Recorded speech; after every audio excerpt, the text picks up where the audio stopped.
everybody. Thanks for tuning in to Border City Rock Talk. We get great news, great interviews, great interviewees with sometimes a comedic touch. Make sure you hit the subscribe button, comment below, and hit the like button. Today I have a rock star of a different genre than I normally have. It's not Steel Panther, it's not Def Leppard or Judas Priest, but she's a rock star in her own right. And Carmine Apice from Blue Murder and Vanilla Fudge and Rod Stewart talked about it quite a bit in our interview. I have a legendary saxophonist. Is it Katja? You pronounce it? Katja. Katja. Rieckermann. The German pronunciation is Katja Rieckermann, but Americans like to say Katja Rieckermann or Katja Rieckermann. Well, I'm Canadian, so I'll go with Katja Rieckermann because we're right. Rieckermann, that sounds good. You just Wie geht es dir? roll the R. Wie geht es dir? Mir geht es gut und dir? Good, danke gut, danke gut. That's all I know in German. That's it. That's it. I just see that you have Lisa Simpson in the background. That's cute. Yeah. Have you ever played the lead with Lisa or Bleeding Gums Murphy? No, I have not. Have you ever seen The Simpsons when they have the saxophone player, Bleeding Gums? No. Oh, he's one of the characters that Lisa goes to as a mentor, and I just thought the name Bleeding Gums Murphy was hilarious, so I put that up there for people because I'm not a serious kind of a guy. So interestingly enough, Carmine talked about you. I looked you up. I didn't realize a couple things. First of all, I'm a hard rock kind of guy, and the Scorpions are a German, legend. Who are the Scorpions? Why are you bringing them up? I don't know. I think that was one of your first gigs was the Scorpions. I don't know.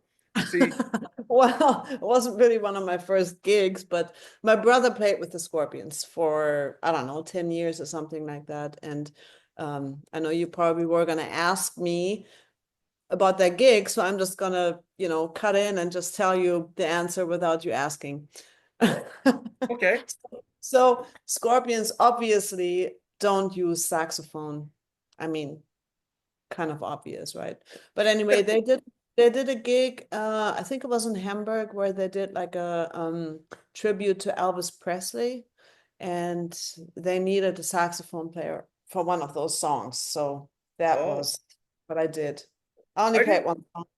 Well, I gotta be honest with you. I do my research, but I have a day job too, so I don't have a time to do a lot. I didn't realize your brother played in the Scorpions. Oh, you didn't know that? No, I swear to God, I didn't know that. I know. Oh, okay.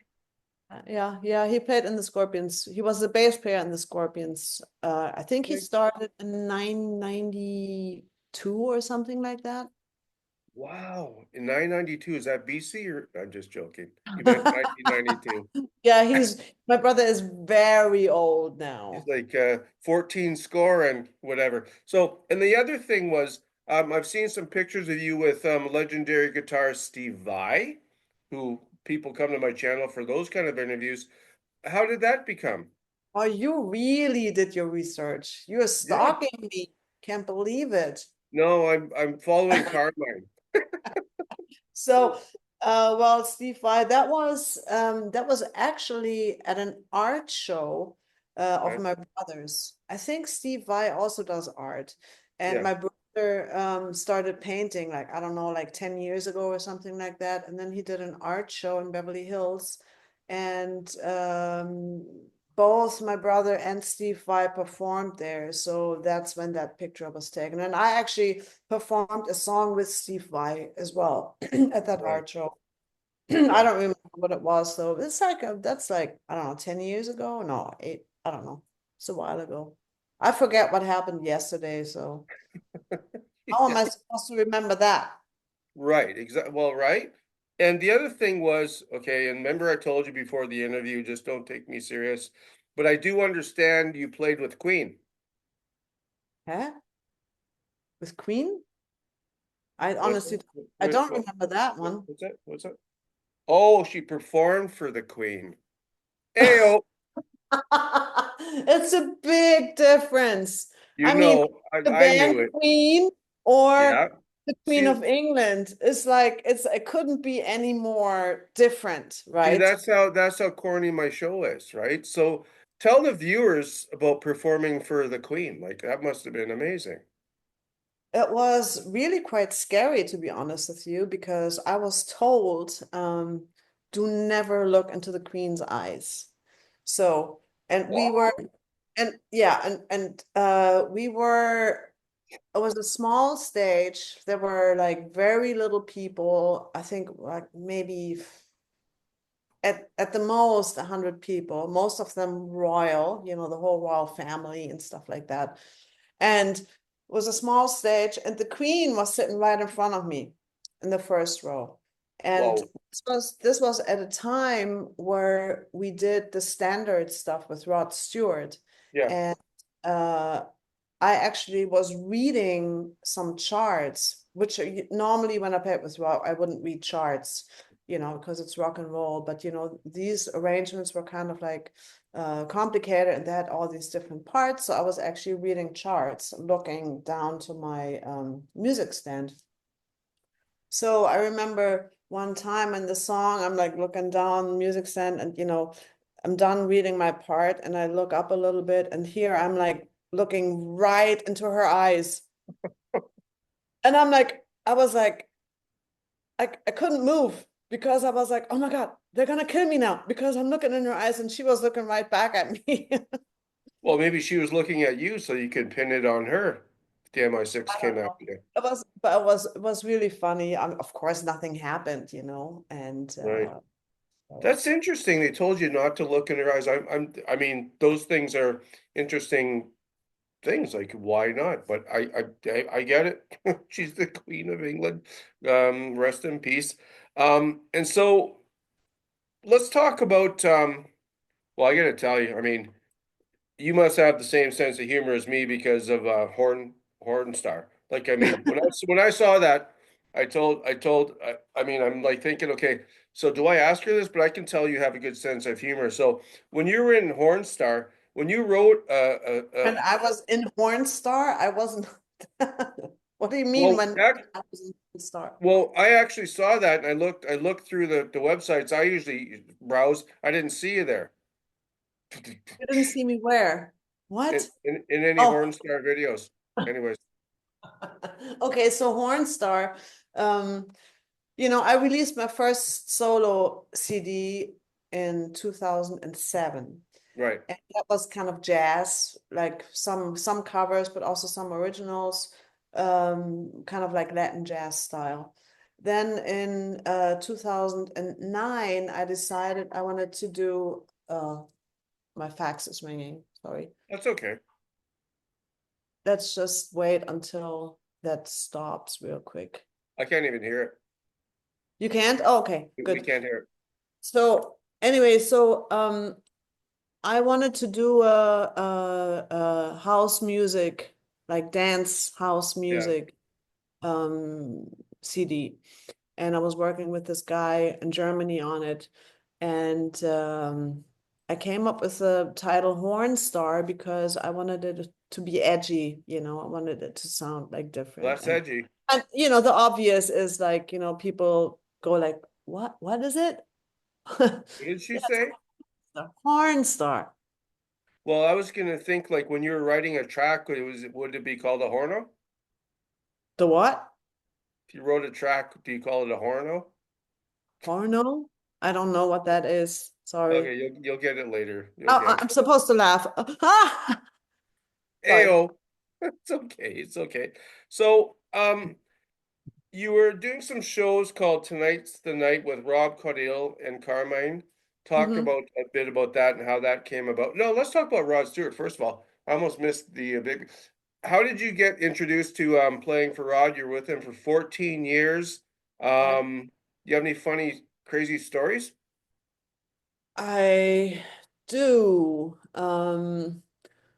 One of the yeah, one of the first big gigs I did with him was in London, Hyde Park. There was a huge concert. I think it was Hyde Park, and it was being broadcast live all over the UK. And you know, I would usually be behind the stage because he would, I think he started the set with handbags and glad rags, I think.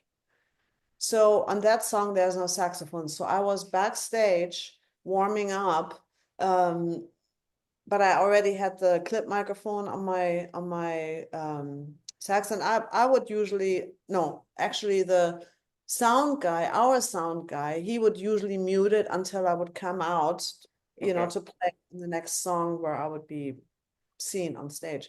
So at the time, I was still practicing John Coltrane songs. I don't know if you know who John Coltrane Yeah. was. Well, yeah. So and I was like practicing, I was working on this crazy solo, like super fast, you know, on my tenor.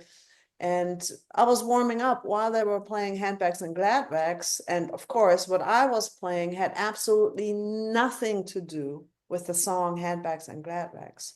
Right. So, as I said, I was only warming up, you know, thinking that nobody would hear it. That night on television, they were showing the performance. So here's Rod Stewart playing handbags and glad rags. And then there is like, you hear like really loud in the mix, like me playing John Coltrane. The So, sound guy unmuted you. so yeah, and I guess the people, the broadcast crew, they didn't unmute, no, they didn't mute me. So you.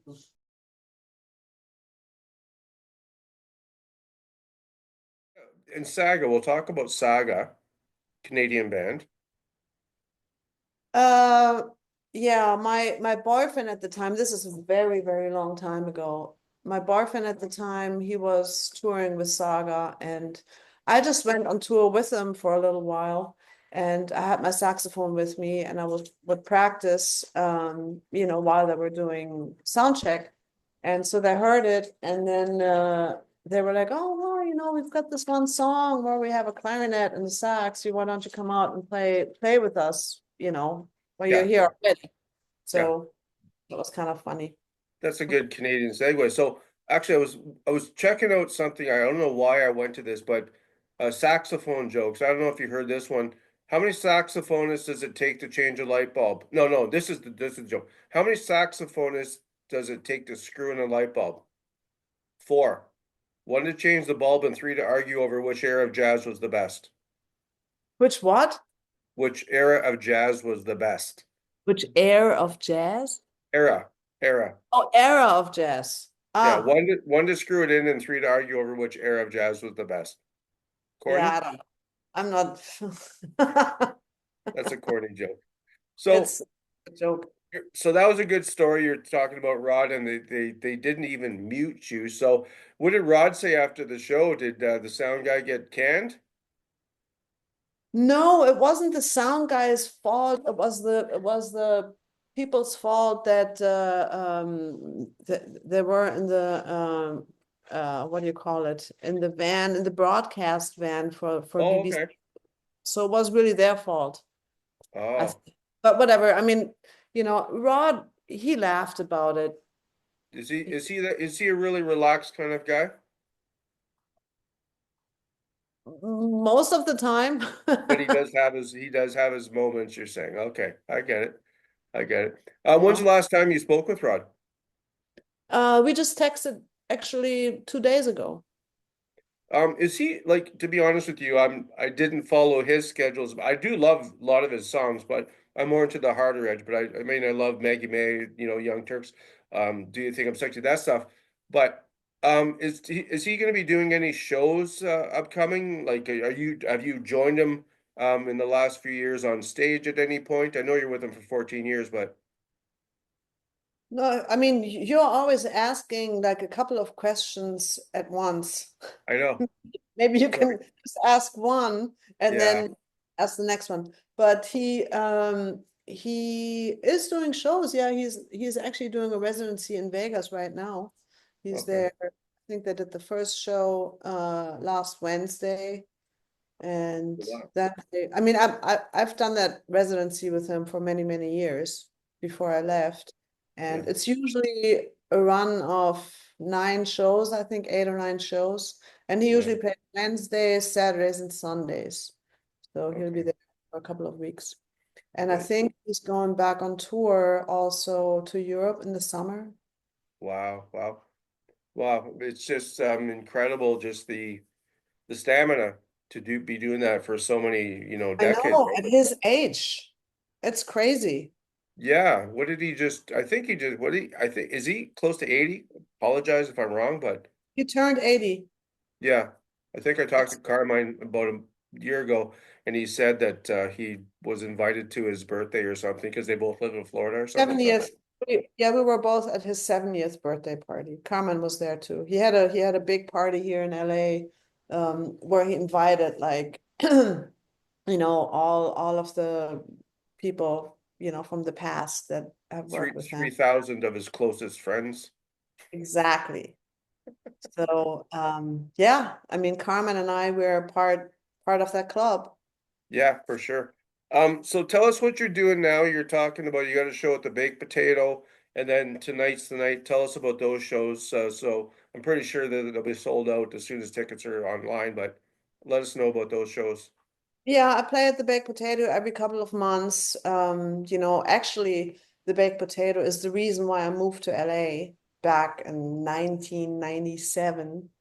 Um, so I love Isn't that place. Idaho, isn't Idaho the state of potatoes?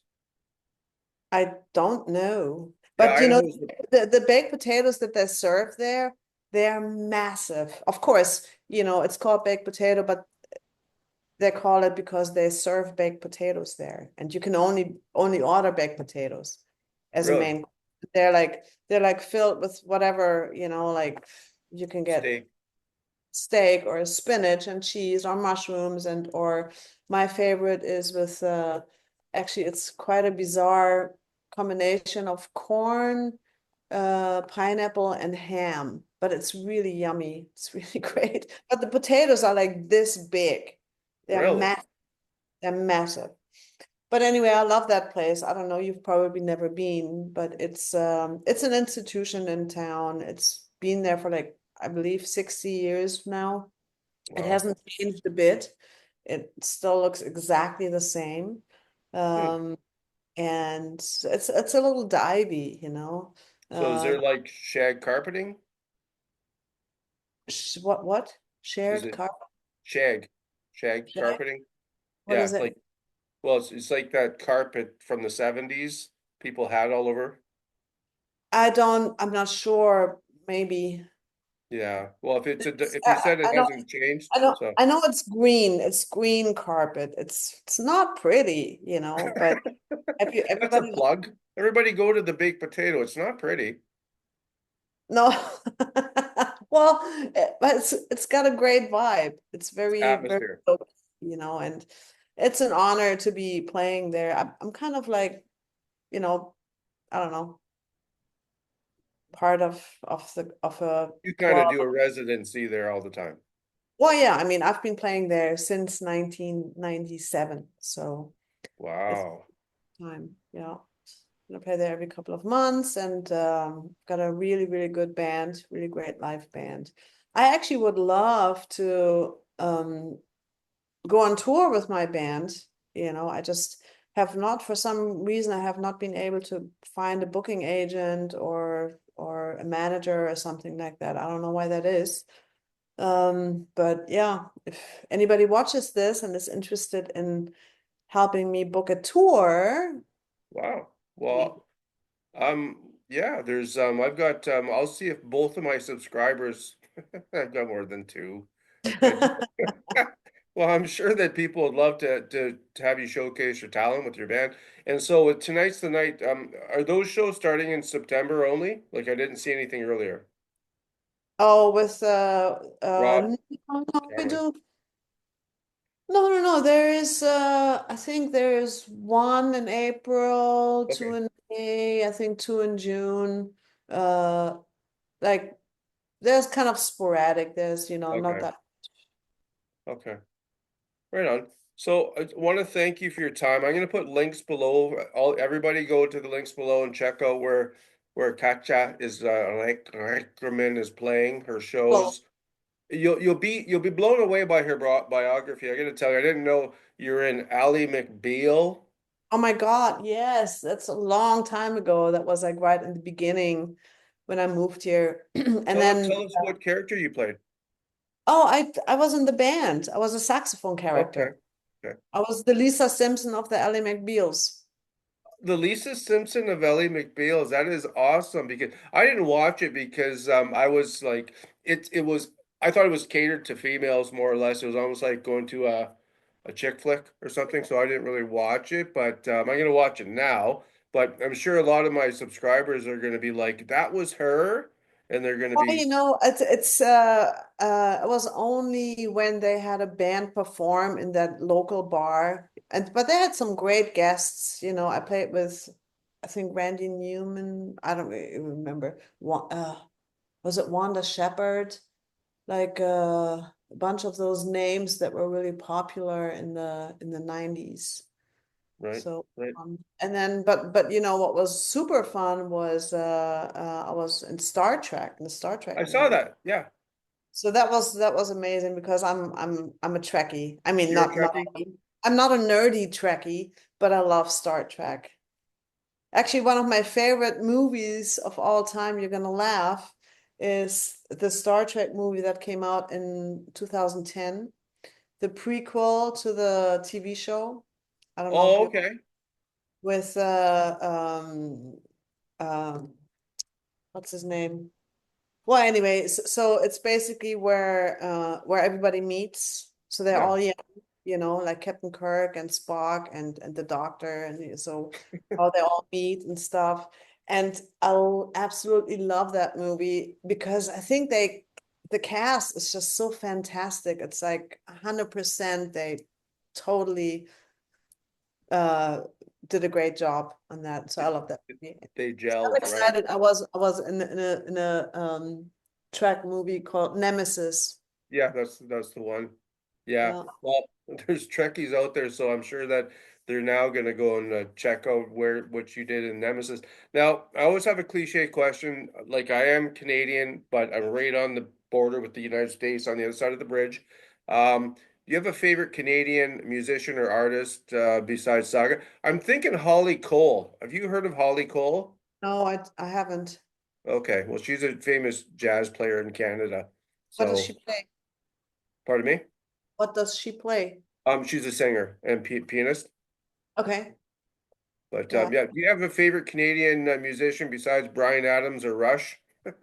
Oh God, honestly, I don't even know who would be Canadian. Celine Dion, Oh, okay. Brian Adams, Loverboy, Okay. Mm, Rush, Triumph. mm, mm, Oh, eh. I'll edit this part out. I'm just kidding. It's all good. But do you hate Canada or no? Do I hate Canada? Yeah, What you just asked me? yeah. I'm just teasing. Why would Obviously, I hate Canada? Why would I hate Canada? Why would I hate Canada? it's pronounced Canada. No. No, it's Kenyatta. Kenyatta. Kenyatta. Yeah, it's No, no, about no, to be no. it's about to be absorbed into the 51st state if Donald gets his way. Yeah, right. That's not gonna No, happen. But no, no, of course I don't hate I know. Canada. I'm just teasing you. Sorry, I don't want to. No, I love Canada. I'm just teasing I you. think it's Everybody beautiful. watching knows I'm just I teasing think you. it's beautiful, and I love Toronto. Are you noticing that Toronto. I'm leaving out the T because that's how the people from Toronto say it? Toronto. They taught me that. Well, the native Canadians pronounced it Toronto.